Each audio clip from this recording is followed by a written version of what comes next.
Hey everyone, I'm Nick and welcome back to the channel.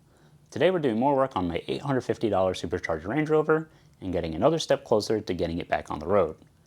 We know this truck was rear-ended hard, and when we got it in the garage we saw that the transmission was leaking.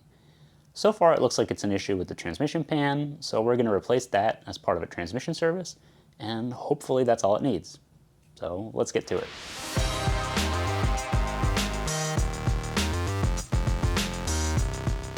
So I am here under the truck, and this is a transmission pan, and as you can see, things are leaking, and the best guess is that this drain pan is cracked because this is actually plastic and it's just been dripping out. So what we're going to do is we're going to replace this, and for that, the first step is to drain the fluid.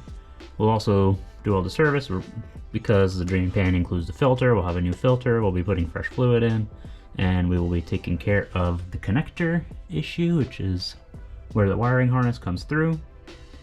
And over time, the seal kind of fails and transmission fluid seeps out through the connector. So we'll be addressing that too. Oh, it says 10, okay.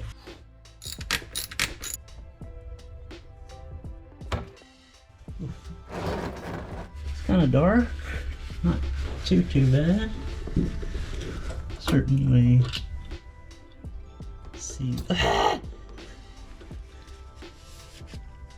That smells, ew. A little splashy, but certainly due for a change. So we're gonna let this drain out and we'll be back. As I'm closing that up, when I pull this down, I can minimize how much comes out. But for this step, what we need to do is remove all 21 of those T40s. So depending on what year you have, they'll be T30 or T40s. The T40s are a little better because they're a little bigger, but either way you want to be careful. So like I said, I used a punch to tap on the metal.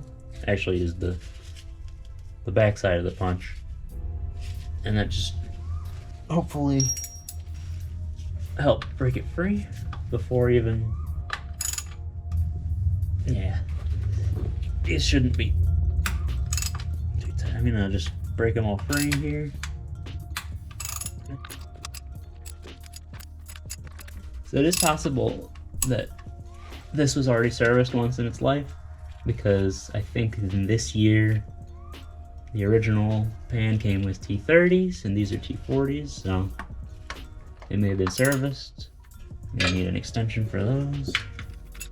Because the torque on these is not, the torque required to install these is not very high.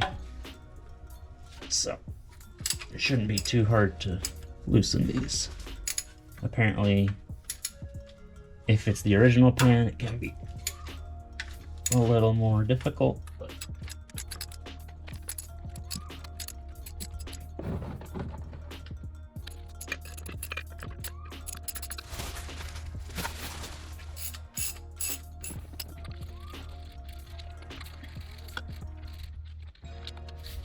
what I'm going to end up doing is leaving the corner bolts in so I can take those out last. Okay, this is just try not to make a mess, I guess. So what we're going to do is I'm going to bring my catch pan again back here, because I have a feeling that I'm probably going to support this here and maybe remove this one last, so I can hold this okay with my left hand, and then when that one is released I could tilt that down and let it catch it straight into the pan. So let's see how this goes.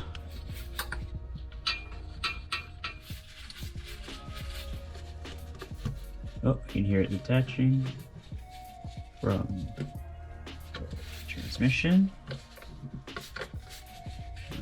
I'm gonna do my best to not get this all over me. My track record is not the best, as you may know. I've spilled fluid on myself many times.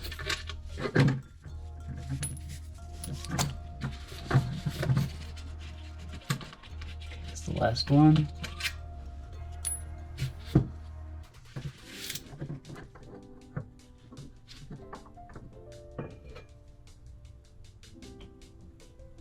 Yeah. So this is the valve body. This is where the magic happens, making you go, reverse, and all that. Looks, I mean, as far as I can tell, it looks fine. I'm gonna let this drip out for a little bit. Let's take a look at the transmission pan. This is our pan. The filter is right here. These are two magnets where any like debris or wear would catch on. Looks pretty good. As you can see here, 22 July 2010 for this pan. So it has been replaced sometime after 2010, which is good because this truck is from 2007. But that does explain why the bolts we had were T40s rather than T30s, which is good. This is good. Next step is this sleeve. So it's the electrical connector sleeve that we're gonna replace. It's got fresh O-rings and it's gonna prevent transmission fluid from leaking out through the connector or getting into the TCM, the transmission control module. So let's get under the truck again. Let me show you how we remove this. So while we're working under here, this might continue to drip. As you can see, there's stuff happening. But we are going to the rear of the transmission on the passenger side. So I might get dripped on, but so I wear the coveralls. So right here is the connector. So that ring right there will turn 90 degrees. We're gonna try to turn that upwards. And maybe I could do it by hand. Yep. That just pushes out, turns. That's the connector.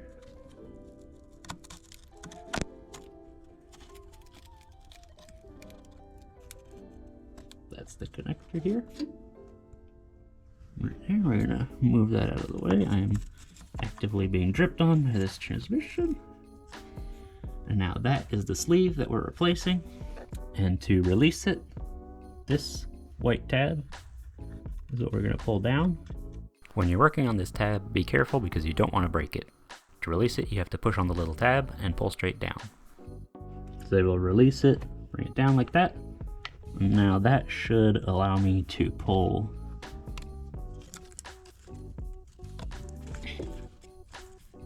I was able to get the original one out, but we could see already fluid was getting past the first O-ring right there. So it's a good thing we're gonna work on this.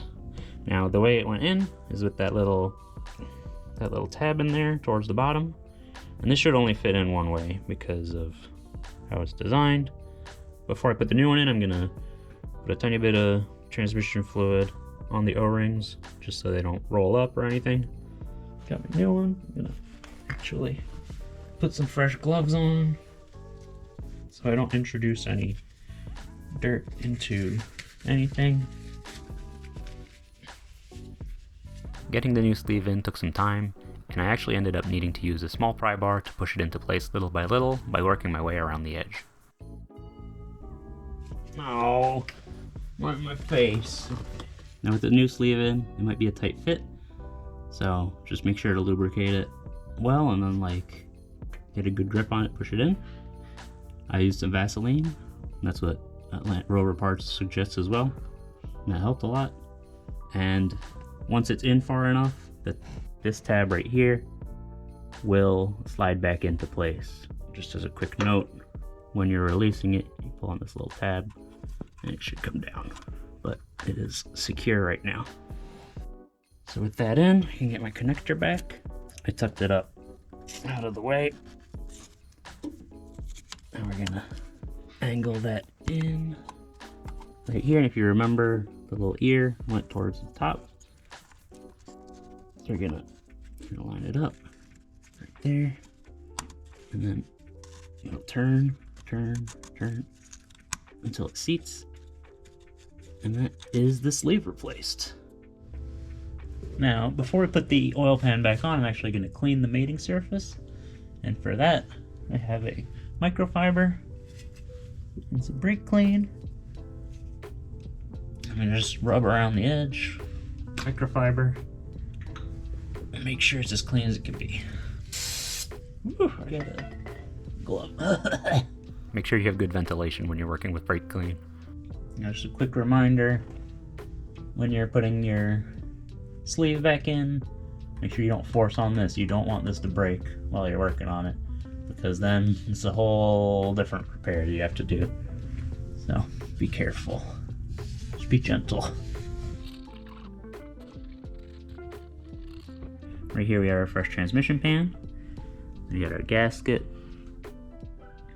And then up here a little cap over the filter.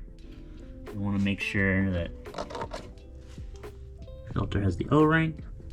And before we install it, we want to make sure this is all prepped with a little bit of transmission fluid so that it doesn't shift or fold or pop out of place while we're installing the pan. So I've cleaned the mating surface under the truck. Now I just have to prep this and we'll be good to go. I've got my T40, got my pan that's seated in place for the sleeve, which is reinstalled.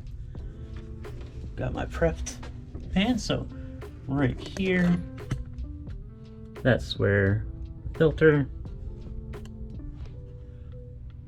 is gonna go. So I'm gonna line that. I got my 21 bolts that I got off of this. Now, it should just align if you align the bolts. Yep.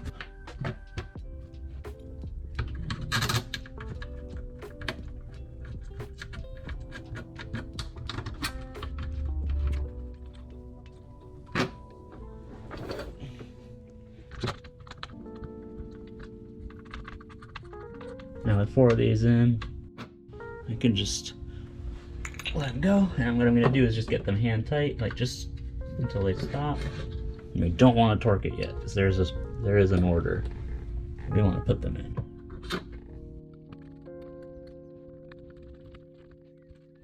Now we have to put all of these in. It'll take a while. Now this oil pan came with some instructions. It gave us a torque spec and an order in which to tighten the bolts. And the torque spec that they provide is 10 Newton meters plus or minus 1. And the factory manual specifies 8 Newton meters. So what I'm going to do is set my torque wrench to 9 Newton meters, since that's within the pan's spec, which is a ZF part, which is the original manufacturer of the transmission. And I'm going to go with 9 because that's within the 10 plus or minus 1, and I'll probably just, with the torque wrench, we'll end up overshooting just a tiny bit. But I'd rather be there than on the low side with 8. So I should be just fine with 9. I'm following the tightening pattern that's included with the transmission pan. It starts from the center and works its way outwards towards the edges.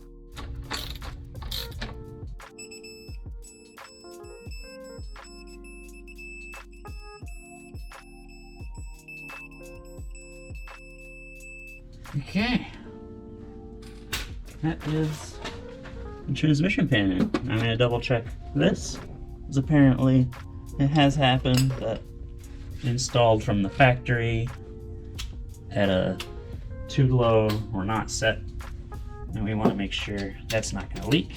8 Newton meters, as it says right on it. So we will put our tool in. Oh. And we're good. All set. Okay. Now we've drained, serviced our sleeve, torqued everything down. The last step is going to be to refill, and that is this plug right here. So one thing you can do before you do any of this is actually remove that plug before you drain. It might help it drain faster, or a steadier stream out of your drain plug. So yeah, just so you know, I believe it's an 8, but we'll have to double check. It's not too bad to reach this. You might need a little breaker bar to get it out because it might be in there tight.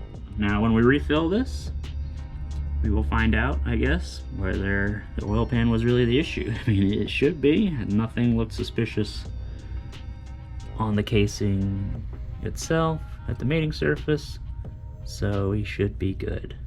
So luckily on the L322 there's a lot of room around the transmission, so it's really easy to access the fill port, which is right here, which is right around where we did that connector housing. And yeah, so what's nice about how these are designed is that your preliminary fill, which you can do up front without the engine running, is going to be 3.5 to 4 liters, or 3.5 to 4 quarts, or until it starts dripping a little stream out here. So once you do that, later on when you run your engine, when it's up to temp, which you'll have to use a tool, a scan tool, to see between 30 and 50 Celsius, you would open it again and then add more fluid until a stream comes out, and then seal it up. So what we're going to do is we're going to pull this out so it's ready to go, and we'll start filling it. And we're actually going to reuse this for the first fill, and then once we when we do the final fill to top it up, we'll get a fresh plug and seal, or at least a fresh gasket, and then that'll be all good. This is an 8mm Allen head, so hex. I'll just pop in, and I'm gonna have to use both hands to get this loose. All right, so I've got 4 liters of ZF Lifeguard, or ZF. I got my transfer pump, a pan to catch anything that drips out. I'm gonna try to position myself here so I can see what I'm doing. I found that I was able to wedge the hose near the shifter linkage so I can use both of my hands, but later on I'll have a helper for the pump. Range Rover says the first fill is 3.5 to 4, or till it starts spilling out. Pretty confidently put 1 in to start. Maybe it says on the bottle. Shake it. So right now is actually an opportunity to get familiar with what transmission fluid smells like, so that if you have a leak at some point, you kind of know what it's supposed to smell like. You know, you'll have a better idea when it's hot, but not a bad idea to be aware. And this may also give you a frame of reference for, you know, does it smell? What they say, people say burnt. Like, is it worn out? You know, right now it's fresh. No. Right now it's fresh, so you can know what good transmission fluid's supposed to smell like, kinda, or have an idea anyway. So I'm probably not gonna be able to get every single drop out, but we're not throwing it out because we can consolidate what's left into one bottle at the end later on and save some fluid. So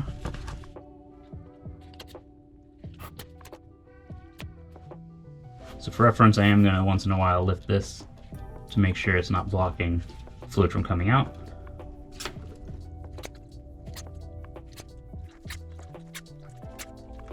Oh, okay. Oh, shoot, okay. And that's gonna be it for now. With this amount in, it's safe to start the truck, since we're gonna need to do that to bleed the coolant system, make sure everything is okay. So, yeah, let's keep moving.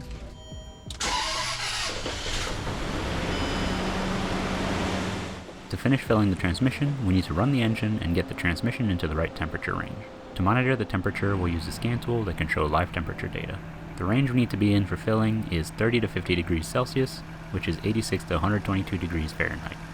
We'll also need to cycle the transmission through the gears before we start filling. As always, be careful when working near a hot exhaust. The kit comes with 7 quarts, so it might take a little while to fill the transmission up. During the process, the transmission fluid ended up going over the temperature range, so we took a little break to let it cool down with the engine off. How's the temperature? 123. Okay, that's too high. Too high? Yep. Okay. I'm gonna close it up. We'll make it put it through the gears again. Yep.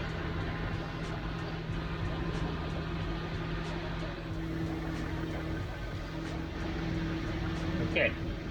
Okay, stop. Yeah, that's it. That's it? Yep, it's screaming out. Done.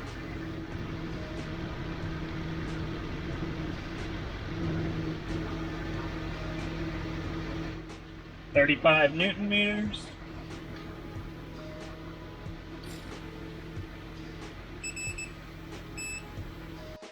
With the transmission filled up, I can finally do something I've been looking forward to, which is to hear this 400 horsepower engine rev. No lights.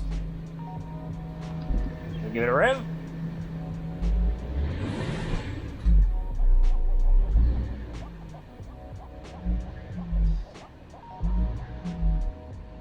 Well, it looks like we're having a little issue returning to a steady idle.